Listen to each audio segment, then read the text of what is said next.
the West End Patriots and Coach Matt Harris, beginning his second year there at West End. Coach, if you would let the players introduce themselves, or you introduce them and make some opening comments, so we'll kick you off this morning.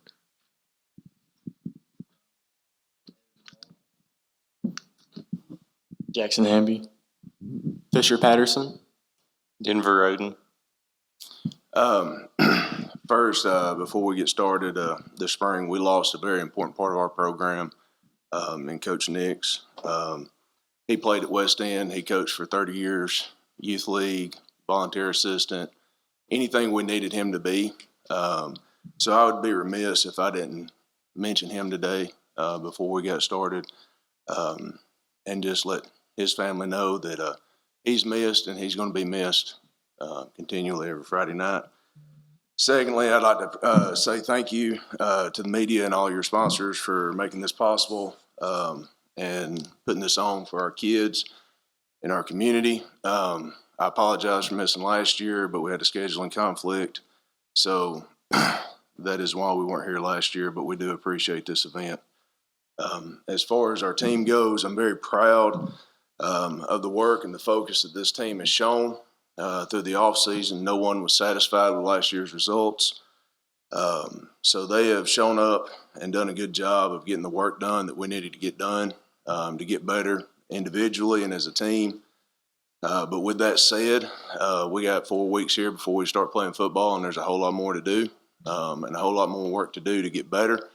And we've talked about it. We talked about it before we left school today. 3 things that are going to be key for us over the next 4 weeks is our leadership, how we handle the stresses of going back to school, getting pads, longer practices, how these guys handle that and keep negative from creeping in, how we execute and the effort we play with.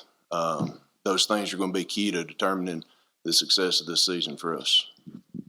Coach, could you talk about your numbers in the program, how many players, and maybe break down seniors, juniors, sophomores, and freshmen will be playing this year?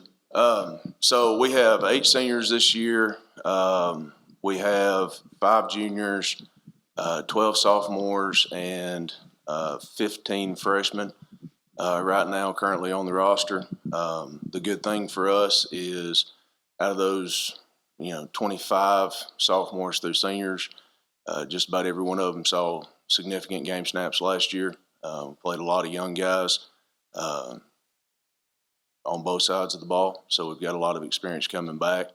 And we've got a large freshman class who had a very successful junior high season last year, so they're ready to jump in and help us where they can, and they'll continue to play junior high as well, pull double duty. But there are going to be some guys out of that freshman class who can step in on special teams and some places and help us and be some key backups.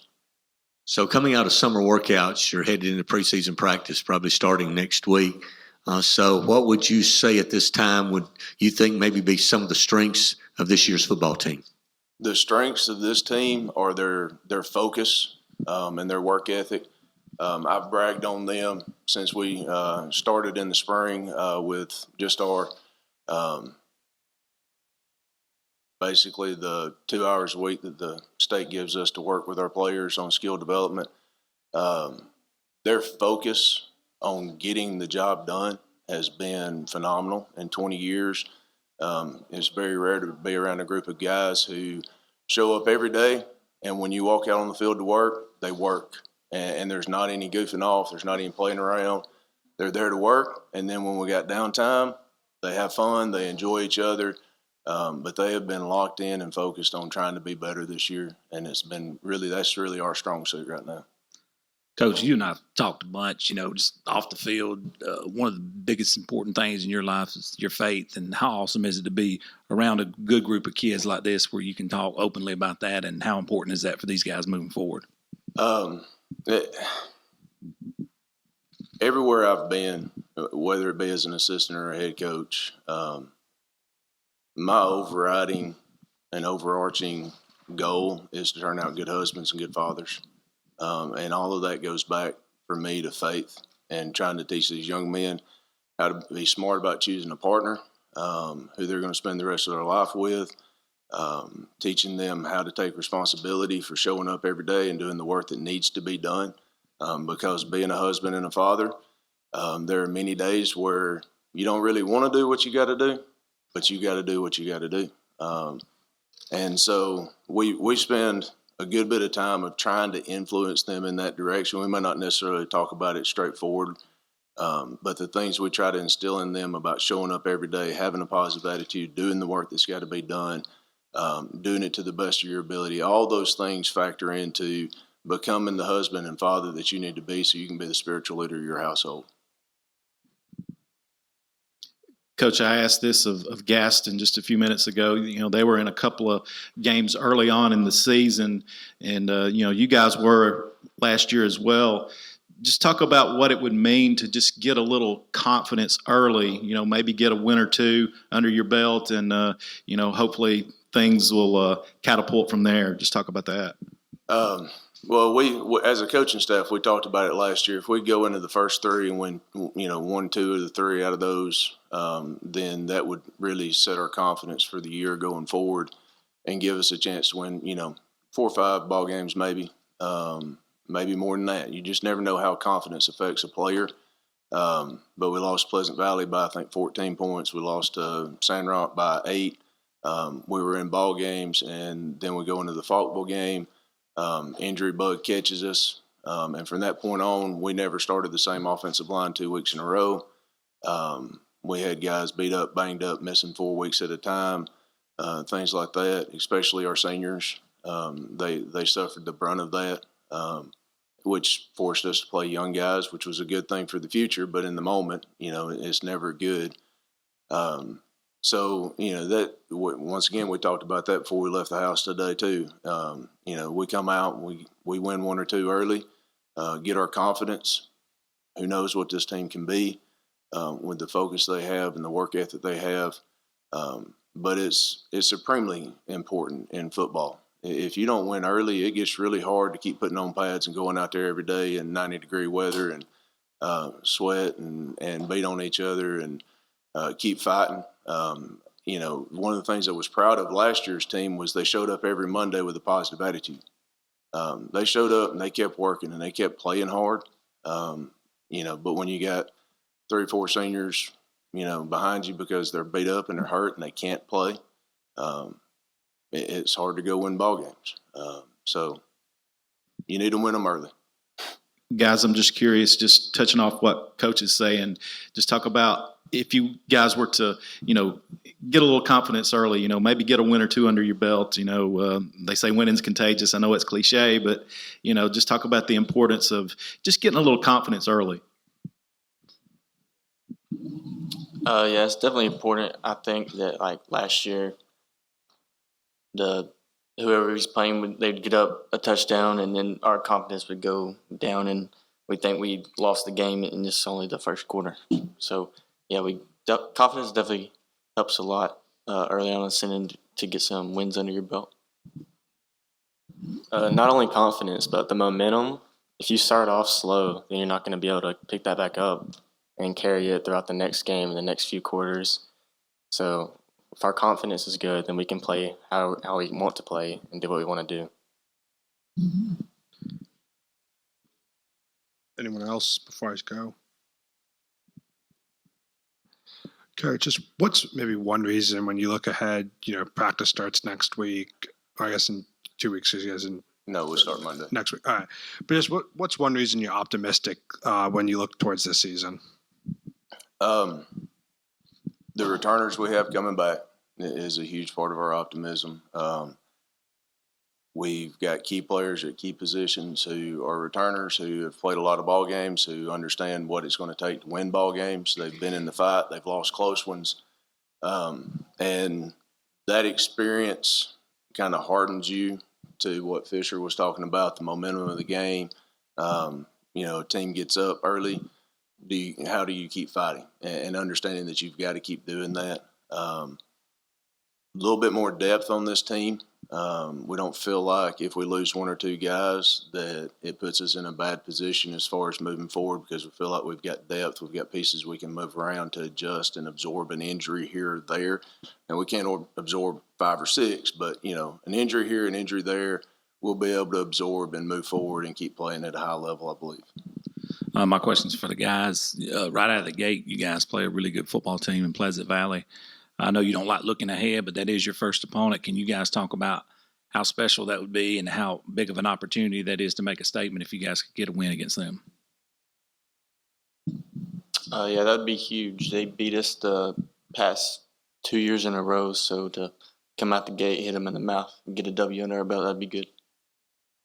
Starting off strong would really help us. Like you said, they beat us past 2 years, and just overall, it's just very disappointing losing to them. So it would be a big help.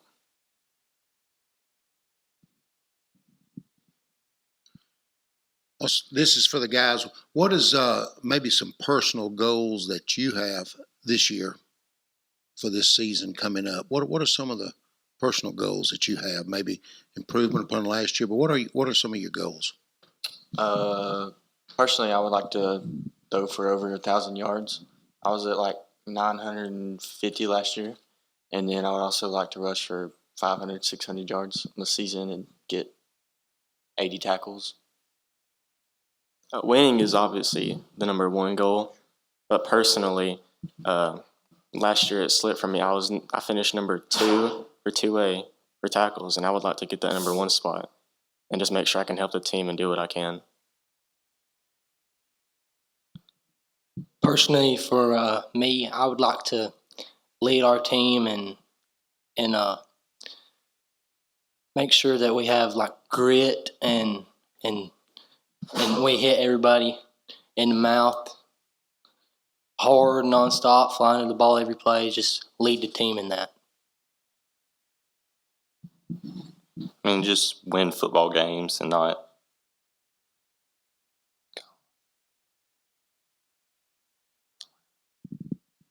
Guys, let me ask you this question. When the coaches are not around, and I know you're the leaders of the team, that's why that Coach brought you today. When you're around the team, around last year's team, I know you didn't achieve what you wanted to do. Do you have the feeling this year that you're going to be able to get over that hump? Is there enough? Is there enough pride? Is there enough grit? To use your term, do you think when you're by yourself, because you know your teammates, you know how they're going to play on Friday night, do you think you can be able to do that this year? I do. I believe we're more locked in and focused this year than we was at any time last year. I mean, we'd have guys just show up at practice, leave early, don't care if they got better at practice, and I don't feel that way with this group this year. It was very discouraging losing the games we did, but we have a lot of young guys who I feel like was going to step up and really help us. Yeah.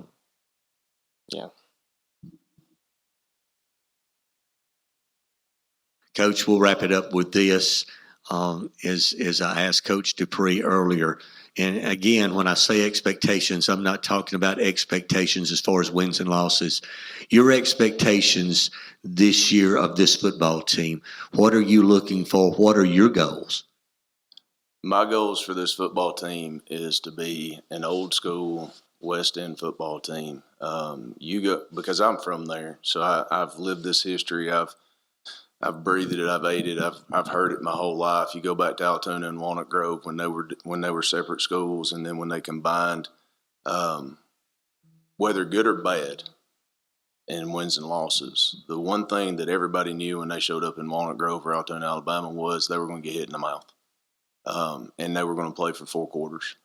I want to see a group of guys go out there for 4 quarters and play with great effort every snap.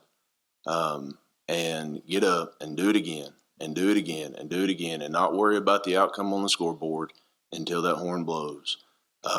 So that when they walk off the field, they're able to say, I did everything I possibly could do for my community, for my school, for my teammate. That's what I want this team to be. That's my expectation for them. I believe we have the leadership in place where we've got guys now who will call others out for not giving great effort, not for making a mistake, because we're all going to make mistakes, but for not giving great effort. I believe that we have a group of guys who've got just enough, meanness about them when they cross that white line that they want to go hit people every time. They're not going to shy away from contact. So this is a group that I have a high expectation for the way they play the game from whistle to whistle every snap. Coach, thanks a lot. Thanks, guys, for coming to Media Day today.